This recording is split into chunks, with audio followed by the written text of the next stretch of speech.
여러분들이 결정적으로 여러분들이 잘못하기 때문에 여러분들 고생하는 거예요. 여러분들 자식들 결혼하면 뭐라 그래? 니네들 우리는 신경 쓰지 말고 니네 둘만 잘 살아. 이거 둘만 잘 살라고 얘기를 하니까 걔네들만 잘 사는 거예요. 그렇게 말하면 안 되죠. 너희들 둘만 잘 살아 이러면은 그 부모는 자식 교육 잘못하는 거예요. 너희들이 이제 주위 사람들이랑 화목하게 지내고 부모님 공양 잘하고 애들 잘 키우고 하느님 일 열심히 하고 니네들 재능 가지고 나누고 살아. 이렇게 말해도 잘 살까 말까인데 아무것도 신경 쓰지 말고 니네 둘만 잘 살아. 그러니까 아무것도 신경 안 쓰고 둘만 잘 사는 거예요. 그러니까 오늘 이후부터 여러분들 덕담을 해도 그런 덕담은 하지 마세요. 둘만 잘 살라고 그러지 말고 다 같이 잘 살으라고 그래야 돼. 다 같이. 왜 둘만 잘 살아야 돼? 다 같이 잘 살아야지. 지금 대한민국은 돈이 흘러 넘치는 나라예요. 뭐 경제가 좋으니 안 좋으니 그래도 지금 수출 같은 경우는 엄청나게 지금 잘 되고 있어요. 계속 흑자고 돈이 참 많은 나라예요. 문제는 배분을 못하는 거죠. 돈이 모자라는 건 아니에요. 1970년대부터 2010년까지 필리핀은 국민소득이 10배 늘었지만은 한국은 82배 늘었어요. 여러분들 정말로 지금 잘 살고 있는 거예요. 우리가 자꾸 위만 봐서 그렇지 지금도 충분히 잘 살고 있어요. 그런데 이렇게 돈이 많은데 정말로 우리가 잘 사는 나라일까요? 여러분들 잘 사는 개념이 뭘까요? 그 집이 강남에 아파트가 100평이 있고 벤츠를 몰고 다니는데 아버지는 맨날 나가서 바람 피고 엄마는 또 화가 난다고 젊은 사람이랑 바람 피고 애는 또 엄마 아버지 돈 가지고 매일 바에 가갖고 클럽에 가갖고 놀고 엄마 얼굴 아버지 얼굴 한번 못 보고 서로 따로 사는 그 집이 잘 사는 집일까요? 그 집은 못 사는 집이에요. 우리가 잘 사는 개념을 좀 바꿔야 돼. 그 집 잘 살아. 어떤 집이냐면은 그냥 성실하게 직장 생활하고 아내가 기다리는 집에 가고 붕어빵 들고 집에 가면 애들이 아빠 기다리고 또 포옹하고 같이 저녁에 밥 먹고 손잡고 산책 나가는 집이 잘 사는 집이에요. 또 실질적으로 그런 집들도 제가 공원에 나가보면은 가족이 함께 손잡고 나오는 집이 참 많아요. 근데 제가 보기에는 한국은 벤츠가 있고 강남에 100평이 있는데 못 사는 것 같아요. 노인 빈곤율이 세계 1위야. 이건 정말로 생각해 볼 문제예요. 왜 생각해 볼 문제냐면은 대한민국처럼 자식한테 온갖 정성을 쏟아서 교육하는 집이 어디 있어요? 있는 돈 없는 돈, 이 등에 있는 뼈 다 뽑아서 등골에 있는 뼈를 다 뽑아서 자식들 교육하는 나라가 대한민국이에요. 그러니까 있는 돈 없는 돈 다 주고 난 다음에 늙어서 자식이 갚아야 되는데 60살에 죽으라고 그러니 아니 갚을 생각이 전혀 없는 거 아니에요. 대한민국이 왜 돈은 흘러 넘치는데 이 고통을 겪는 줄 알아요? 여러분들이 그렇게 가르쳐서 그래. 너만 1등해. 너만 경쟁해서 이겨야 돼. 둘만 잘 살아. 이 얘기를 하니까 애들이 이기적으로 되는 거예요. 나눌 줄 모르고. 노동시간 세계 1위인 나라가 대한민국이에요. 직장인 스트레스 세계 1위야. 그러니까 둘만 잘 살라고 그러니까 노인들 안 찾아가는 거예요. 그렇게 생존 부모님 안 찾아가는 비율이 140만 명. 670만 명 중에 부모님 생전 안 찾아가는 자식이 140만 명이 할머니 할아버지들한테 안 찾아가는 거야. 그 할머니들은 내가 보기엔 100번 이렇게 얘기했을 거야. 둘만 잘 살아. 그러니까 안 찾아가는 거예요. 한국인들은 제가 보기엔 참 이 삶을 즐길 줄 모르는 것 같아. 여유가 없어. 우린 극단적이야. 지난번에 그 대구 쪽에서 출마한 대통령 후보가 뭐라고 그랬냐면은 만약에 대구 지역에서 대통령을 배출해내지 못한다면은 우리는 전부 낙동강에 가서 빠져 죽어야 된다고. 여러분들, 민주주의의 꽃은 선거예요. 선거에 내가 참여할 수 있다는 건 즐거운 일이야. 그리고 당당한 경쟁자로 할 수 있다는 건 즐거운 일이야. 떨어졌으면은 당당하게 당선된 사람한테 축하한다고 그러고, 얼마나 선거운동을 하냐고 애썼어. 그러면 다 같이 낙동강에 가서 빠져 죽을 게 아니라 다 같이 낙동강에 가서 쉬어야지. 왜 빠져 죽어? 우리는 빠져 죽어야 돼. 떨어지면 빠져 죽어야 돼. 떨어지면 쉬어야 되는데 빠져 죽어야 돼. 그런데 이게 제가 보기에는 정치인들만 그러는 게 아니에요. 우리 집에서도 벌어지고 있어요. 너 이번에 대학 떨어지면 너하고 나하고 접시에 코 박고 죽자. 아니, 대학 떨어졌는데 왜 코 박고 죽어? 곧 대학 떨어진 게 뭐라고. 떨어질 수도 있는 거지. 하다가 보면은 죽을 일은 아니잖아요. 아니, 애가 초등학교 1학년, 뭐 유치원은 빼고 초등학교 1학년 때부터 고등학교 3학년 12년 동안 애쓴 거야. 그럼 떨어졌으면 애가 마음이 얼마나 상처가 됐겠어요. 그러면은 어차피 너 주려고, 대학 들어가면 주려고 등록금 500만 원 마련한 거 있는데 너 이거 갖고 유럽 배낭여행이나 갔다 와라. 훌훌 털어버리고. 그럼 애도 행복하고 엄마도 행복할 거 아니야. 근데 그 500만 원 놔두고 굳이 접시에 코 박고 죽어야 되냐 이거야. 그 500만 원을 멋있게 쓰면 되지. 근데 우리는 굳이 죽음까지 몰고 가요. 저는 세계적으로 조사를 해봤어요. 정치인들이 단식을 얼마나 하나. 뭐 간디가 단식한 거 빼고는 거의 단식 안 해요. 국회의원들은 협의하고 합의하고 토론하는 게 국회의원이지 단식하는 게 국회의원이 아니에요. 단식은 약자들이 할 수 있는 마지막 행동이에요. 종교인들, 노동자들이 할 수 있는 거지. 정치인들이 왜 단식을 해? 그 똑똑한 사람들이 서로 대화하고 합의하면 되지. 근데 우리는 그런 걸 배운 적이 없어. 1등만 배워갖고 합의하고 협의할 수가 없어요. 여러분들, 출세해야지 행복할까요? 꼭 출세해야 돼요?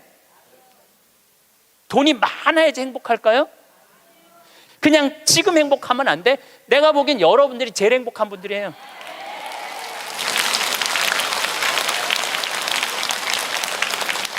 여러분들은 감옥에 가고 싶어도 갈 수가 없어. 누가 돈을 줘야지 감옥에 가볼까? 누가 돈을 줘야지. 누가 말을 사줘야지 감옥에 가볼까? 누가 말을 사줘야지. 돈 주는 사람도 없고 말 사주는 사람도 없고. 우리나라 역대 대통령들 한번 생각을 해봐. 이승만 대통령 초대 대통령이야. 그런데 한국에서 죽었어 못 죽었어요? 하와이에서 죽었어. 하와이에서 망명해갖고 대통령이. 김영삼, 김대중 대통령 자기네들이 젊었을 때 민주화 운동하면서 감옥에 많이 갔어. 그러니까 나이 드셔서는 이제 안 간다고. 그래도 뭔가를 해야 될 것 같으니까 아들들이라도 갔다 오라고 아들들 보냈잖아. 아들들. 아버지가 대통령이 했으면 뭐해? 전두환, 노태우 대통령 감옥에 갔잖아요. 감옥에. 여러분도 혹시 손자가 너무너무 똑똑해. 아이고 대통령감이야. 이 얘기는 뭐냐면 아이고 꼭 감옥 갈 놈이야. 이 얘기하고 똑같은 거야. 그거는 축복이 아니에요. 우리가 머릿속에서 대통령을 해야지 행복하다, 돈이 많아야지 행복하다, 이걸 머릿속으로 버려야 돼요. 뭐가 대통령 되기까지 얼마나 스트레스가 많아요. 여러분들 대통령들 토론할 때 보면은 봐요. 서로 정말로 저질이에요. 토론하는 걸 보면 저질이에요. 서로 흠집내고. 그럴 사람들이 아니거든. 원래 인품도 좋고 능력도 있는 사람들이야. 근데 그 자리에 가면 그렇게 되는 거예요. 그 자리에 가면. 그럼 뭐가 부러워갖고 대통령을 해요. 그러실 필요 하나도 없습니다. 그 청와대에서 사람을 인선하는데 내가 몇 번째 사람까지 들었냐면 27명까지 골랐는데 당신 장관 좀 해달라고 하니까 난 못한다. 왜? 나는 불법 이장 전입 이런 거 다 걸린다. 그래갖고 27명까지 갔대 지금. 그래갖고 또 골랐는데 난리도 아니야. 들어보니까. 그러니까 그 자리까지 가려고 그러면은 간 쓸개 양심 다 버리고 올라가는 거예요. 뭐가 그런 게 부러워. 여러분들은 간 쓸개 내버릴 이유가 하나도 없어. 여러분들은 사실은 요즘 대한민국에서 아주 재미난 통계가 하나 있어요. 누가 제일 행복하냐? 50대, 60대, 70대 초반이 제일 행복하대. 놀랍게도 여러분들이 제일 행복하대. 왜냐하면은 지금 중고등학교들은 공부해서 괴롭지, 대학생들은 시험 보느냐고 괴롭지, 직장인들은 스트레스 받아서 괴롭지, 여러분들은 사실은 그런 괴로움이 거의 없어요. 그냥 또 내 강의는 또 들어가고 내가 이놈들한테 돈 주나 봐라 그리고 그 돈 가지고 알차게 먹고 마시고 노는 분들이 많아요. 500만 원만 남기고 나는 간다 이런 생각 가지고 있는 분들이 많아. 그래서 너는 너, 나는 나, 이게 참 중요합니다. 너는 너, 나는 나예요. 너하고 나하고 엉길 필요는 하나도 없어요. 자식 인생은 자식 인생, 내 인생은 내 인생이에요. 근데 우리는 자기를 위해서 쓰는 거를 못해. 해봤던 적이 없어. 자기를 위해서 1,000원도 써봤던 적이 없어. 1,000원도 벌벌 떠는 분들이 많아. 내가 그렇게 얘기했는데도 1,000원도 벌벌, 여기 많을 거야. 1,000원도 벌벌 떠는 분들이. 내가 이걸 언제 아느냐 하면은 내가 할머니들이랑 성지순례를 가보면 알아요. 성당에서 이제 한 할머니들 30분이랑 성지순례를 가잖아요. 인천공항에 딱 나타날 때 보면은 처음에 몰라봐요. 성당에서 보던 할머니랑 인천공항에서 보는 할머니랑 너무 달라. 선글라스 딱 끼고 스카프 목에 딱 두르고 돈을 얼마나 하는지 여기다 딱 돈가방 딱 차고 얼마나 멋있게 나오는지 몰라요. 그래갖고 이제 딱 이제 이 파리행 비행기를 타죠. 그럼 막 가슴이 벌렁벌렁 거리죠. 드디어 내가 해외 성지순례 파리, 로마, 이스라엘을 가는구나. 그래갖고 딱 파리에 내리면은요 가이드가 버스를 딱 갖고 나와요. 근데 되게 밤에 도착하거든요. 근데 딱 파리 시내를 지나가면은 파리는 직접 조명이 없어요. 다 간접 조명이야. 이렇게 밑에서 불을 쫙, 사람이요 직접 조명은 별로 기분이 안 좋은데 간접 조명은 은은한 게 좀 고상한 느낌이 들어요. 그러니까 여러분들도 좀 고상하게 살고 싶으면 집에 직접 조명하지 말고 간접 조명 쫙 해놓으면은 딱 방에 들어가 보면은 집에 거실도 직접 조명하지 말고 밑에서 싹 쌓아올려 봐. 기분이 그냥 와인도 마시고 싶고 춤도 추고 싶고 그렇거든. 근데 딱 파리를 가다 보면 딱 그렇거든. 그리고 그냥 한가운데 에펠탑이 30분마다 막 반짝반짝 불, 거기 막 뭐 네온 사인 막 하면은요 기가 막혀요. 근데 가이드가 그래요. 여기 예술의 도시 오신 거 환영한다고. 내일 아침은 뷔페에서 식사를 하시고 오전에는 모나리자 미소를 보러 루브르 박물관을 갈 거라고. 그리고 건너편에 에펠탑이 있는데 에펠탑에 가서 사진 한 장 찍고 점심 식사하시고는 몽마르트 언덕을 올라갈 거다. 몽마르트 언덕을. 저녁은 세느강에서 선상 파티를 하고 밤에는 세계에서 가장 비싼 거리 쌍젤리제 거리에서 와인을 한잔하고 호텔로 들어갈 거다. 내일 스케줄은 이렇다. 그럼 진짜 가슴이 막 벌렁벌렁거려. 역사 뭐 나폴레옹이 막 그 뭐 개선문 막 이런 거 보면은 정말로 내가 드디어 이 예술의 도시 파리를 왔구나 그런 기분이 들어요. 근데 호텔 도착 5km 전에 가이드가 딱 일어나고 또 이상한 말을 해. 여긴 에티켓이 참 중요하다. 문을 열면 잡아주는 게 에티켓이고 여러 가지 얘기를 해요. 그런데 여러분들 내리면은 포토들이 가방을 여러분들 방에 갖다 줄 텐데 $1 팁을 주는 게 에티켓이다. 그리고 호텔에서 나올 때는 그 침대에다가 왜냐하면은 그 침대 청소하는 사람들은 월급이 없어요. 다 그 팁으로 사는 거예요. 다 이민자들이 하는 거니까 $1를 내려놓는 게 에티켓이다. 그 얘기를 딱 들으면은 할머니들이 이때부터 머리가 복잡해지기 시작하는 거야. 생각지 않았던 $2가 딱 튀어나온 거야. 생각지 않았던 $2가. 그래갖고 딱 호텔에서 딱 내리면은 정말 포터들이 막 모자를 쓰고 막 가방을 들고 가려고 하면 할머니들이 이렇게 말합니다. 놔두라고, 내가 들고 갈 거라고. 비행기 10시간을 타고 버스를 타고 얼마나 피곤해. 근데 그 큰 여행용 가방을 이제 밀고 끌기 시작하는 거예요. 그런데 한 30명 가면은 유럽의 호텔들은 엘리베이터가 다 작아요. 옛날 건물들이라 2명, 3명 들어가면 꽉 차.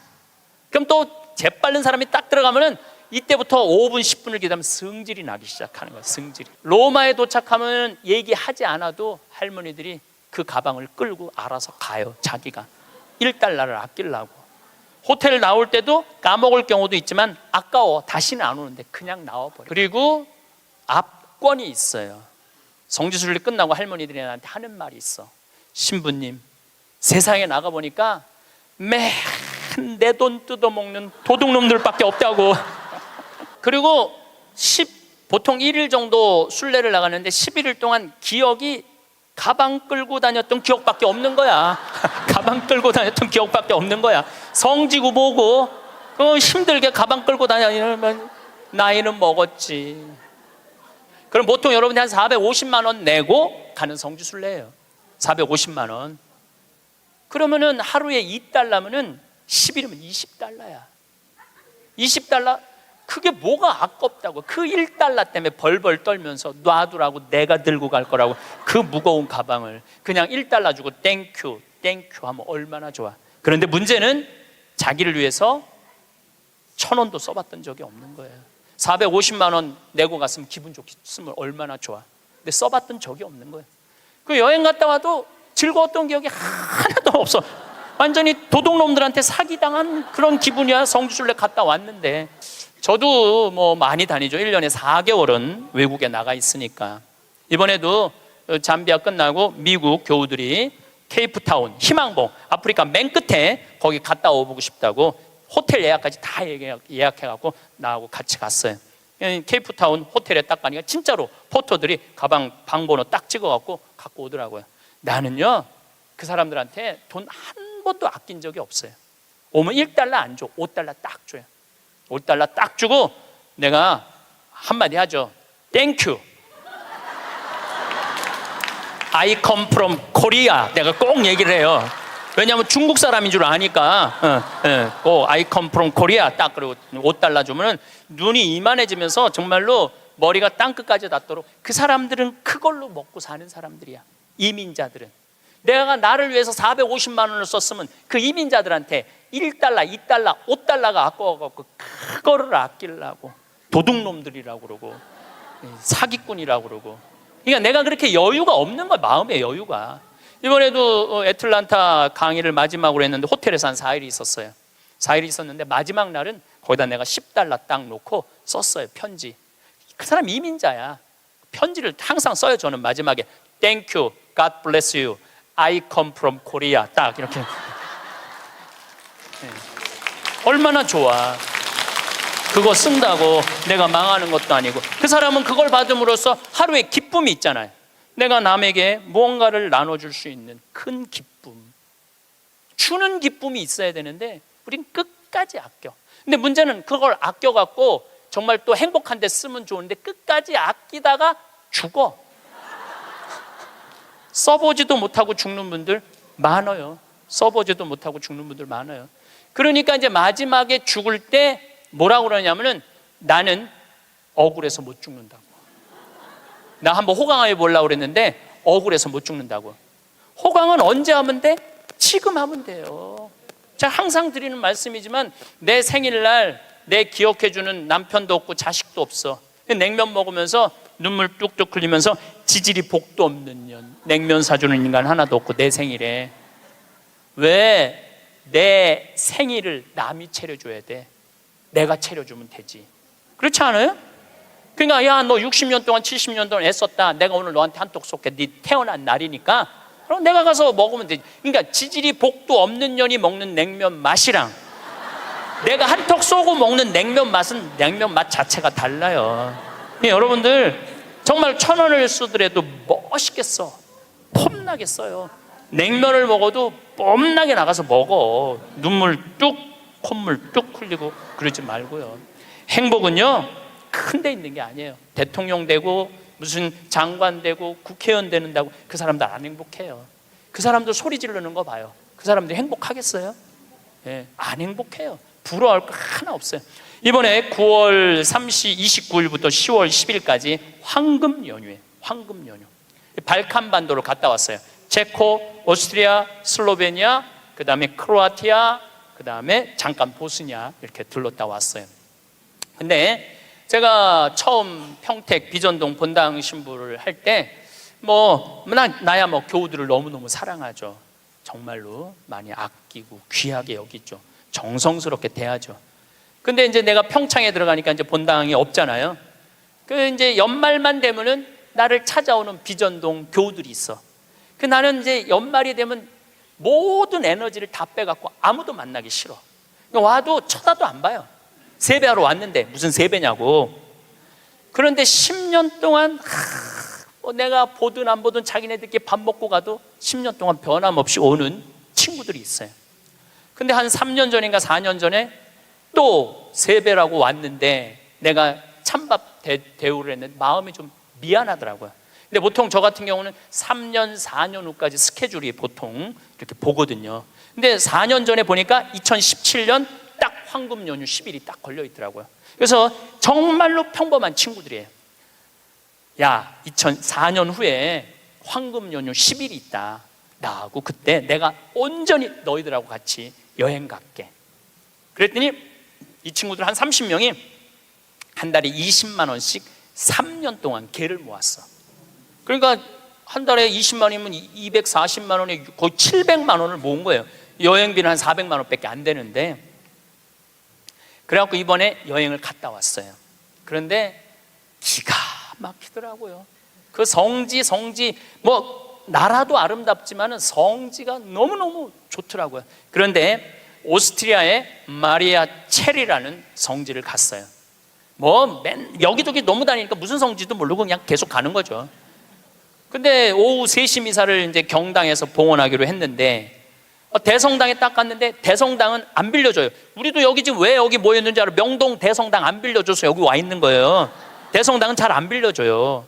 그리고 특히 우리같이 조그만 소규모의 순례객은 아예 안 빌려줘. 그것도 동양 사람들은 이게 커뮤니케이션이 안 되니까 더 안 빌려주죠.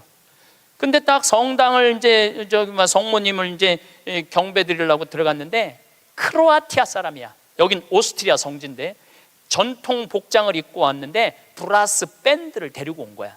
브라스 밴드를 데리고 와갖고 영성체후 묵상을 하는데 무슨 사연인지 모르는데 그냥 우는 거야. 신부도 울고 그 해설자도 울고 솔로한 사람도 울고 밴드들도 울고 교우들도 울고. 근데 그 음악을 연주하는데 너무 아름답더라고요. 근데 제가 2년 전에 이스라엘 성주순례를 갔는데 한 200명하고 갔는데 그중에 천주교 신자 아닌 자매가 하나 왔었어요. 근데 이 성주순례를 하면서 이게 살아있는 예수님을 느낀 거야. 그리고 거기 또 다 가톨릭 성지잖아요. 이분은 종교가 달랐는데.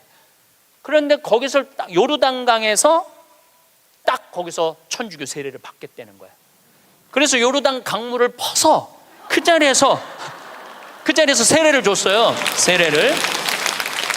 세례명이 보난데 세례를 줬는데 얼마나 내가 세례를 줬으니까 영어로 father라고 그러냐. father, 아버지 아니야.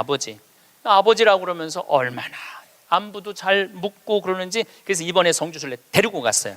성주순례를 데려갔는데 가톨릭 전례를 많이 못 봤잖아요. 근데 이 아름다운 전례를 보고 싶은 거야. 그래서 막 찾아갖고 야 빨리 와서 이거 가톨릭 이런 아름다운 전례가 있다. 그걸 보는데 다 우는 거야. 성가를 부르면서. 근데 그 성당의 그 울림이 얼마나 좋아요. 그 옛날 성당들이 울림이 얼마나 좋아. 뭐 기가 막히더라고. 그걸 한참 보고 있다가 보는데 3시 미사에 내가 제의를 입어야 되는데 5분을 지난 거야. 그래갖고 제의를 못 입었어요. 그래갖고 이제 제의를 입고 그 경당에 가려고 그랬더니 폴란드에서 성주순례 온 신부하고 교우들이 그 경당에 들어가 버린 거야. 그러니까 우리는 미사할 데가 없어진 거예요. 미사할 데가. 그 들어갔는데 어떻게 나오라고 그래? 우리 거니까 나오라고 그럴 수가 있어요. 그런데 우리는 산에를 올라가야 되는 거야. 산에를. 대성당은 꿈도 못 꿨고. 그 이제 제대 그 제의실 맡는 형제가 제가 보니까 평신도 갔더라고요. 안 된다고. 저기 산으로 올라가야 된다고. 30분을 또 버스 타고 또 올라가면 우리 스케줄이 다 엉망이 되는 거잖아요. 너무너무. 근데 내 마음에 간절하게 대성당에서 미사를 봉헌하고 싶은 거야. 그 본당 신부가 나왔어요. 대성당에서 미사하고 싶다고. 바실리카거든요. 그랬더니 코리아에서 왔냐고 그래서 우리 코리아에서 왔다고. 그럼 대성당에서 하라고. 네, 대성당에서 하라고. 이거 아직 박수 칠 것도 아니에요 지금. 대성당에서 하라고 그랬는데 또 내가 키가 조그마니까 짧은 제의를 그 신부님이 다 찾아서 나를 입혀주더라고. 신부님이 막 그때부터 가슴이 뛰기 시작하는 거예요. 근데 그날은 이제 우리 부관장 신부님 미사 봉헌하는 때인데, 우리가 입당을 해갖고 성가라는데 이때부터 가슴이 미어지기 시작하는 거예요. 이 아름다운 성지에서 이렇게 미사를 봉헌할 수 있게 막 정말 입이 안 떨어지는 거예요. 근데 딱 강론을 시작하는데 우리 부관장 신부가 성모님 노래를 하는데, 그 노래도 기가 막히게 잘하는데 성당을 혼통 감싸 안는 거예요. 그러니까 순례 온 외국 교우들도 너무너무 아름다우니까 다 쳐다보더라고요. 난 눈을 뜰 수가 없었어. 눈 뜨면 울까 봐. 하여튼 너무 은혜로운 미사를 하고 딱 이 성지가 뭔가 봤더니, 이 성지는 850년 된 성지야. 성모님이, 여러분들 사진에 있어, 성모님이 예수님을 손으로 이렇게 잡고 있는 그 왕관을 쓰고, 그런데 얼마나 기적이 많이 일어났으면 그 목발이 수백 개가 있었대요. 목발 짚고 왔다가 다 두고 간 거죠. 근데 이제는 너무 기적을 바라갖고 다 친 거야. 다 치고 이제는 2차 세계대전 끝나고 난 다음에 세계 평화를 위해서 기도하라고. 근데 거기에 베네딕토 교황, 프란치스코 교황님이 다 다녀가신 성지야. 거기서 미사를 한 거야. 거기서 미사를 봉헌할 수 있었으니 이게 얼마나 이게 신나는 일이에요.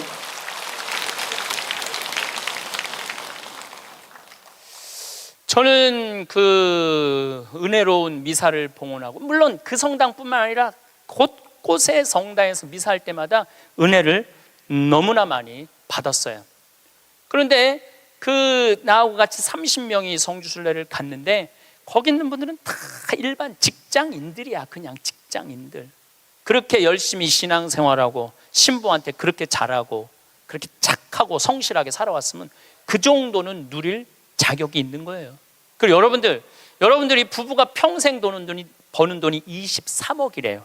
평균 대한민국에서 23억을 벌고 나를 위해서 500만 원 그 아름다운 성지순례 한 번을 못 가? 그리고도 지질이 복도 없는 년 성지순례에 보내주는 사람도 없고, 누가 가면 돼? 내가 가면 돼. 내가. 남이 왜 내 행복을 남편한테 떠넘겨? 왜 내 행복을 자식한테 떠넘겨? 내 행복의 주인공은 누구야? 나야. 내가 나를 행복하게 해주면 돼요. 내가 남한테 바랄 거 하나 없어. 섭섭할 것도 하나 없어요. 저는 이 가장 잔인한 부모가 자식 판검사 만드는 부모가 가장 잔인하다고 생각해요. 여러분들 판검사 되려고 그러면요, 태어나서부터 공부하기 시작해야 돼. 얘네들 태어나서부터 누워있으면 기역, 니은, 디귿, 리을 돌아가야 돼. 얘네들은. 그리고 초등학교, 중고등학교 때 해가 뜨는지 달이 뜨는지 모르고 살아야 돼요. 여러분들 그 특목고 들어가려고 그러면 새벽 2시, 3시까지 공부해요. 학원에서 그렇게 시켜요. 그렇게 공부를 해야 돼. 그러니까 얘네들은 행복이 뭔지 잘 모르는 애들이야. 그리고 엄마 나 좀 놀러 좀 갈 거야. 친구들하고 이번 토요일. 이놈의 새끼야, 네가 놀러 갈 시간이 어디 있어. 너 공부 열심히 해서 서울대학 들어가갖고 삼성에 취직해서 그때부터 너 행복해. 여러분들 1살부터 30살까지 안 행복한 애가 삼성에 들어가는 날부터 행복할까요? 저는 그런 일은 없다고 생각해요. 그냥 쭉 행복한 애가 행복하게 사는 거예요. 공부해갖고 좋은 자리에 가갖고 행복할 수가 없는 거예요. 그러면은 대학교 들어가갖고 사법고시 시험 본다 그러면은요, 정말로 코피 터져가면서 일해야 돼. 공부해야 돼요. 엉덩이에 땀띠 나면서 공부해야 돼. 그래갖고 사법고시를 합격을 했어. 보통 1000명 정도 뽑거든요. 만약에 안 뽑을 때는 500명 뽑고 연수원에서.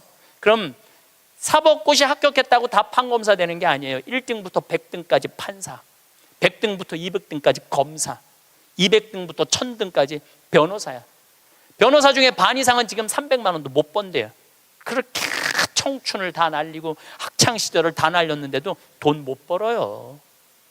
그러면 정말로 우리 집에 판검사가 나타나, 평창에는 막 판사가 됐으면, 사법고시 합격하면은요, 읍내 막 이 사법고시 합격, 누구네 집 자녀, 셋째 자녀 합격 막 걸어놓고 난리도 아니야. 정말로 신나요. 우리는 사무관만 승진해도 누구 사무관 축하 막 이렇게 걸어놔요. 그래갖고 판사가 됐어. 그러면은 미래가 창창하고 앞날이 활짝 펼쳐질 것 같아요. 만나는 사람이 누구냐면은 살인범, 강간범, 사기꾼, 강도들 만나는 거예요. 평생. 여러분들, 사람이요, 누구를 만나고 사느냐에 따라서 그 사람의 행복의 질이 결정돼요. 누구를 만나고 사는. 아니, 판사 재판을 해야 되는데 집에 와서도 저놈이 정말 죽였을까 안 죽였을까 이런 생각을 평생 하고 사는 판사가 뭐가 부러워요? 그리고 자기 자식 판사로 밀어넣는 부모가 훌륭한 부모예요? 저는 그렇게 생각하지 않아요. 하고 싶은 일을 하고 살아야 돼. 사람은 하고 싶은 일을. 제일 하고 행복한 사람이 누구냐 하면은 사진 작가래요. 지금 촬영하는 저분들 제일 행복한 분들이래. 사진 작가들 제일 행복하다고 그래요. 아름다운 거 찍잖아요. 그리고 제일 보람을 느끼는 건 성직자들.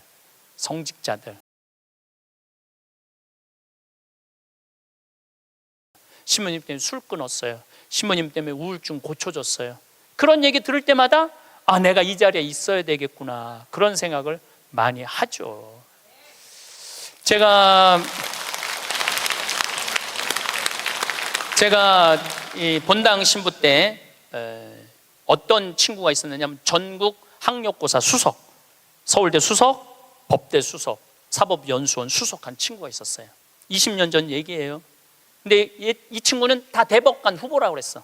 근데 이 친구는 바로 로펌 회사로 빠졌어요. 법률 회사로. 판사 임용을 신청하지 않았어요. 왜 법률 회사로 빠졌느냐? 그랬더니 하는 말이, 신부님, 소신 재판할 자신이 없습니다. 소신 재판할 자신이 없습니다. 자, 여기서 우리가 이거 묵상거리입니다. 어떤 묵상거리냐 하면은, 그 똑똑한 애들이, 그 능력 있는 애들이 판사가 돼갖고요, 위에 눈치 봐가면서 재판하는 거예요. 그것처럼 잔인한 일이 어디 있어요? 대개 또 정치 판사가 되면은 내가 이명박 줄에 서야 되느냐, 박근혜 줄에 서야 되느냐, 문재인 줄에 서야 되느냐, 이러고 사는 거예요. 여러분들이 그런 고민해요? 내가 이명박 줄에 서야 되느냐, 박근혜 줄에 서야 되느냐, 문재인 줄에 서야 되느냐? 그들의 고뇌에 비하면 여러분들은 행복한 고민하는 거예요. 부러워할 게 뭐 있어? 그러니까 유럽에 내가 그 친구들하고도 얘기를 좀 해보면요, 이 뭐라 그래? 이거 식당에서 이 서빙하는 사람도요, 자기는 이 일이 좋다는 거예요. 나는 이거 하고 여행도 다니고 난 너무너무 즐겁다는 거. 어떠냐면 내가 손님들한테 대접하고 팁 받고 나 행복하게 살고. 그러니까 유럽은 가면 할머니 할아버지 서빙들이 많아요. 할아버지들이 멋있게 넥타이 매고. 근데 우리나라에서는 60된 할아버지가 서빙하면은 저 늙어갖고 저 뭐 하는 짓이냐고, 이제까지. 그러니까 제가 말한 너는 너, 나는 나야. 그냥 나 생긴 대로 살면은 되는 거야. 뭐 그렇게 남을 부러워할 게 뭐 있어요? 제가 우리 생태마을에 직원이 하나 있어요. 뉴욕에서 온 직원인데, 뭐 중국어도 잘하고 영어도 잘하고 일본어도 잘하고 저한테 많은 도움을 주죠. 근데 그 아들이 하나 있는데, 이 아들이 메리앤 첫 고등학교를 나왔어요. 케네디가 나온 고등학교에. 이 학교는 등록금이 1년에 고등학교인데 1억이야. 1년 등록금이 1억. 그러니까 보통 사람들은 못 가는 학교죠. 되게 중동의 귀족들, 왕족들, 미국의 최고 돈 많은 애들이 오는 거예요. 이 학교는 애들이 학교 올 때 자가용 타고 안 온대요. 비행기 타고 오지. 무슨 자가용이야. 근데 이 140년 된 학교인데, 우리 그 아들이 그 메리앤 촉고등학교에 동양인 최초로 학생 회장이 됐어요. 그리고 얘는 콜롬비아 대학 4년 전액 장학생으로 졸업을 했어. 집이 망해갖고 전액 장학생 졸업했어. 얘는 이제 월가에 가면은 돈방석에 앉는 애예요. 왜 돈방석에 앉느냐면, 그 많은 친구들한테 야, 여기 펀드 좀 넣어라. 그러면은 수백만 달러를 벌 수 있는 애래요. 그 원래 그렇게 간대, 걔네들 그 코스가. 근데 얘는 한국에 평창에 와서 아버지한테 한다는 소리가, 아버지, 나 연극하고 싶어. 지금 집이 망해갖고 돈 벌어도 현찰을 판국인데 또 연극을 한다는 거예요. 근데 저는 제 주위에 있는 모든 사람들한테 똑같이 하는 얘기가 있어요. 인생은 하고 싶은 걸 하고 살아야 된다. 여기 계신 분들은 하고 싶은 거 못 하고 살았어요. 왜? 여기 50, 60, 70대, 특히 60, 70대 여기 우리 자매님들은 대학 가고 싶어도 네가 무슨 대학이야, 오빠가 가야지. 남동생이 가야지. 그래서 희생당하고 그 다음에 공장에 가고 돈 벌어. 힘들어도 다 집안을 위해서 희생하고 살았어. 그때는 못 살 때였어요. 근데 지금은 다 잘 살아. 정말로 잘 살아요. 대한민국. 물론 못 사는 사람들도 있지, 못 사는 사람들도 있지만 대체적으로 보면 다 잘 살아요. 다 잘 살아. 아무리 못 살아도 집에 자가용 하나씩 다 있어. 잠비아에서는 꿈도 못 꾸는 그만큼 잘 살고 있어요, 여러분들. 그러니까 마음대로 하고 싶은 대로 해도 되는 나라예요, 이제. 그래서 해라 라고 얘는 NYU, 조지 클루니라는 영화 배우가 졸업한 유명한 뉴욕 주립대학교 대학원을 갔어요. 영국 영화학과. 그리고 2년을 학교를 다녔죠. 그리고 졸업을 작년 5월 달에 했어요. 그러니까 이제는 뭐를 해야 돼? 연주를 해야 될 거 아니야. 오디션을 봤는데 시카고에서 조지 해밀턴이라는 뮤지컬이 있어요. 해밀턴은 미국의 독립 아버지야. 3인의 독립 아버지야. 시카고에서 6개월 동안 했는데 1800석 6개월 전석 매진이래요. 근데 얘가 오디션을 봤는데 뭐에 됐느냐면 조연의 대타. 조연이 아프면은 나가서 하는 대타로 됐어요. 근데 조연의 대타도 대단한 거죠. 왜냐하면은 6개월 동안 받는 돈이 10만 달러니까 1억이니까 1억. 조연의 대타도 1억. 조연의 대타도 6개월을 끝났어. 그러니까 또 오디션을 또 봐야 될 거 아니에요. 이번에 이 친구가 5월 달 끝날 때쯤 오디션을 봤는데 이번에는 바로 브로드웨이에 가갖고 줄리 테이머 감독이라고 있어요. 이 사람은 누군지 모르죠. 스파이더맨은 알죠. 스파이더맨 만든 감독이에요. 그 다음에 라이언 킹 제작한 감독이에요. 세계적인 감독이죠. 이 감독이 이번에 M 버터플라이라는 연극을 하는데 거기에 주연으로 캐스팅이 됐어요. 주연으로 한국인 최초로 캐스팅이 됐는데 이 지난 10월 27일 며칠 전에 첫 공연을 했어요. 아버지가 갔다 왔어. 사진, 사인도 나한테 해서 다 보냈더라고요. 이 5개월 연극인데 50만 달러래. 한 달에 1억씩 버는 거, 한 달에 1억씩. 돈을 버는 게 중요한 게 아니라 하고 싶은 일을 하는 게 중요한 거예요. 하고 싶은 일을 하는 게. 그러니까 얘가 줄리 테이머 감독의 캐스팅이 됐다니까 조지 해밀턴 시카고에서 마지막 공연을 조연의 대타한테 어떻게 했냐면 마지막 공연 3시, 7시 공연을 주연을 줬어요. 우리 잊지 말라고. 브로드웨이에 가도 우리 잊지 말라고 주연을 줬어. 주연을 줬는데 얘는 뮤지컬 배우, 연극 배우로서 치명적인 결함이 있어요. 나보다 키가 조금 더 커요. 그런데 마지막에 공연하는데 커튼콜을 하는데 15분 동안 커튼콜을 앵콜 박수를 치더라고요.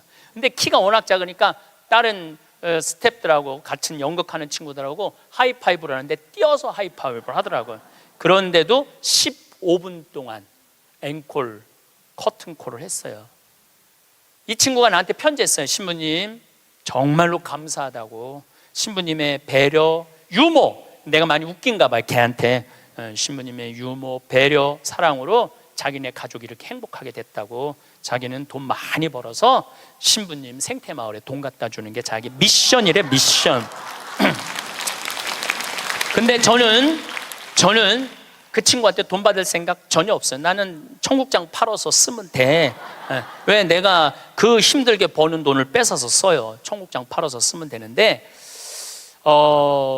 그 자기가 하고 싶은 일을 하는 그 친구를 보면서 누가 행복하냐면 내가 참 행복하더라고요. 여러분 보면은요, 내가 뉴욕에 강의 갈 때 보면 강사료 다 주고 왔어. 쓰라고. 학비에 $1,000, $2,000. 그러니까 그런 젊은 친구들한테 장학금을 주고 용돈을 주는데 잘 되니까 너무 행복하더라고요. 만약에 이 친구가 증권가에 갔다면 친구들 뒤치다거리 하고 있었을 거예요. 그렇지 않겠어요? 그 친구 술 같이 마셔주고 어려운 일 해결해주고. 근데 지금은 얼마나 세계적인 스타로 우뚝 섰어요. 그러니까 인생은요, 하고 싶은 걸 하고 살아요. 우리의 삶은 마치 긴 강물과 같습니다. 때로는 세차게 흘러가고 때로는 잔잔하게 흐르며 수많은 풍경을 지나 지금 이곳에 이르렀습니다. 봄의 여린 새싹이 여름의 짙은 녹음을 지나 가을의 풍요로운 빛깔로 물들고 이내 겨울의 고요함 속으로 접어들듯 우리의 인생에도 저마다의 계절이 있었습니다. 문득 창밖을 바라봅니다. 세상은 참으로 분주하게 움직입니다. 더 높이, 더 빨리, 더 많이 가지려는 소리들로 가득합니다. 마치 모두가 무언가를 놓칠세라 바삐 달려가는 듯 보입니다. 우리는 한평생 참으로 열심히 살아왔습니다. 흙먼지 날리는 길을 묵묵히 걸었고 거친 파도가 몰아치는 바다를 꿋꿋이 건너왔습니다. 그 결과 세상은 이전과 비교할 수 없을 만큼 풍요로워졌습니다. 높은 건물들이 숲을 이루고 밤에도 대나처럼 거리가 환합니다. 먹을 것이 부족했던 시절은 이제 아득한 예시하기가 됐습니다. 그런데 마음 한구석이 왜 이따금 텅 빈 것처럼 느껴지는 것일까요? 모든 것이 넘쳐나는 세상 속에서 우리는 진정으로 행복한 것일까요? 손에는 많은 것을 쥐고 있지만 정작 마음은 허전하고 불안한 날들이 있습니다. 우리는 무엇을 위해 그토록 치열하게 달려온 것인지 문득 걸음을 멈추고 생각하게 됩니다. 우리는 행복이 저 멀리 어딘가에 있는 것이라 믿었습니다. 좋은 집, 번듯한 자식, 남들이 부러워하는 무언가를 손에 넣으면 행복이 찾아올 것이라 생각했습니다. 그래서 나 자신을 돌보기보다는 가족을 위해, 더 나은 내일을 위해 오늘의 나를 희생하며 살아왔습니다. 내 입에 들어가는 것 하나 아껴가며 자식들 입에 넣어주었고 달아 빠진 내 옷은 그대로 둔 채 자식들의 새 옷을 사주며 기뻐했습니다. 그것이 부모의 역할이고 삶의 당연한 도리라 믿었습니다. 하지만 그렇게 모든 것을 바쳐 키운 자식들이 다 성장하고 둥지를 떠나가니 마음 한편에 큰 구멍이 뚫린 것만 같습니다. 평생을 바쳐 이룬 것들이 나에게 온전한 행복을 가져다 주지 못했다는 사실을 깨닫게 됩니다. 남들이 보기에는 성공한 삶일지 몰라도 내 마음은 여전히 행복을 찾아 헤매고 있습니다. 우리는 행복의 주소를 잘못 알고 있었던 것 같습니다. 행복은 남에게 보여주기 위한 전시품이 아닙니다. 내 마음 안에서 스스로 피워내는 꽃과 같은 것입니다. 큰 정원을 찾은 사람이 아니더라도 작은 화분 하나에 정성껏 물을 주며 꽃을 피우는 기쁨을 아는 사람은 행복합니다. 온 세상을 다 가진 것 같아도 마음이 차가운 사람은 늘 외롭습니다. 행복은 소유의 크기에 있는 것이 아니라 느끼는 마음에 있기 때문입니다. 갓 지은 밥에서 피어오르는 따스한 김, 창문으로 스며드는 아침 햇살, 멀리서 들려오는 아이들의 웃음소리. 우리의 일상 속에는 이처럼 작지만 소중한 행복의 조각들이 숨어 있습니다. 우리는 그동안 너무 큰 것만을 바라보느라 발밑에 놓인 보석들을 미처 발견하지 못하고 살아온 것은 아닐까요? 이제는 시선을 밖이 아닌 안으로 돌려야 할 때입니다. 내 마음의 소리에 귀를 기울여야 합니다. 내가 진정으로 원하는 것이 무엇인지, 무엇을 할 때 내 마음이 기쁨으로 채워지는지 스스로에게 물어야 합니다. 어떤 이는 낡은 서랍 속에서 오래된 사진 한 장을 발견하고 행복을 느낍니다. 사진 속에 앳된 자신의 모습을 보며 잊고 있던 꿈과 순수했던 시절을 떠올립니다. 또 어떤 이는 조용한 오후에 좋아하는 음악을 들으며 행복을 느낍니다. 선율 하나하나가 마음을 어루만져주고 세상의 모든 시름을 잠시 잊게 해줍니다. 차 한 잔을 마시는 작은 행위에도 집중해봅니다. 차 주전자에 물이 끓는 소리, 차시피 물속에서 천천히 퍼져나가는 모습, 찻잔을 두 손으로 감쌌을 때 전해오는 따스한 온기, 코끝을 스치는 은은한 향기. 이 모든 과정 하나하나를 음미하다 보면 번잡했던 마음이 차분하게 가라앉는 것을 느낍니다. 바로 이 순간 여기에 행복이 있습니다. 행복은 거창한 계획이나 목표를 달성해야만 얻을 수 있는 것이 아닙니다. 오히려 아주 사소하고 일상적인 순간에 깃들어 있습니다. 우리는 남들에게 훌륭한 사람으로 보이기 위해 애쓰느라 나 자신에게 행복한 사람이 되는 법을 잊어버렸습니다. 판사나 의사가 되어야만 성공한 삶이 아닙니다. 남들이 알아주지 않아도 자신이 좋아하는 일을 하며 조용히 살아가는 삶 속에도 큰 기쁨과 보람이 있습니다. 흙을 만지는 농부의 거친 손마디에, 작은 가게를 정성껏 가꾸는 주인의 땀방울에, 손주에게 예시하기를 들려주는 할머니의 미소 속에 진짜 행복이 빛나고 있습니다. 우리는 종종 극단적인 생각에 사로잡히곤 합니다. 이것이 아니면 안 된다는 생각, 반드시 1등을 해야 한다는 믿음이 우리를 얼마나 올가매고 힘들게 했습니까? 삶에는 정해진 하나의 정답이 없습니다. 왼쪽으로 가도 괜찮고 오른쪽으로 가도 괜찮습니다. 조금 천천히 가도 괜찮습니다. 남들보다 조금 뒤처지는 것 같아도 불안해할 필요가 없습니다. 이 인생은 경주가 아니기 때문입니다. 각자의 속도로, 각자의 방향으로 걸어가는 길 위의 순례자와 같습니다. 남과 비교하는 마음이 우리를 불행하게 만듭니다. 저 사람은 저렇게 큰 집에 사는데, 저 사람은 저렇게 잘 나가는데 하는 생각들이 우리 마음을 갉아먹습니다. 하지만 그 사람의 마음 속에도 우리가 알지 못하는 그늘과 아픔이 있을 수 있습니다. 모든 사람의 삶에는 빛과 그림자가 함께 존재합니다. 나의 삶을 다른 사람의 삶과 저울질할 필요가 전혀 없습니다. 거울에 비친 내 모습을